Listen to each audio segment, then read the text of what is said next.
मंठा शहरातील मेन रस्त्यावर संत तुकाराम महाराज नगरकडे जाणारा रस्ता उसवत रस्त्यावर शहरातील गटारीचे दुर्गंधीयुक्त घाण पाणी गेल्या 15 दिवसापासून सोडल्याने परिसरात तसे मुख्य रस्त्यावर गटारीचे स्वरूप आले आहे। विशेष म्हणजे मंठा नगर पंचायतचे अधिकारी व कर्मचारी याच रस्त्याने येणे जाणे करतात।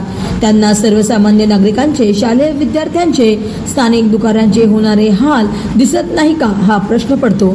गटारच्या घाण पाण्याचे योग्य नियोजन न केल्याने त्या भागातील घाण पाणी काही नागरिकांनी रस्त्यावर सोडून दिले। पूर्वी तेथील घाण पाणी पावसाळ्यातील पाणी वाहून जाण्यासाठी स्थानिक व्यापाऱ्यांनी स्वखर्चाने छोटा नाला तयार केला होता, परंतु कालांतराने हा नाला काही समाजकंटकांनी बुजून तेथे दुकाने बांधून अतिक्रमणे केली असल्याने त्या भागातील गटारीचे पाणी जाण्यासाठी नालाच राहिला नाही।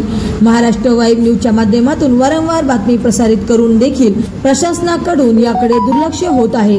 विद्यार्थ्यांचे होणारे हाल थांबवण्यासाठी प्रशासनाने याकडे लक्ष द्यावे असे स्थानिक नागरिकांची मागणी आहे।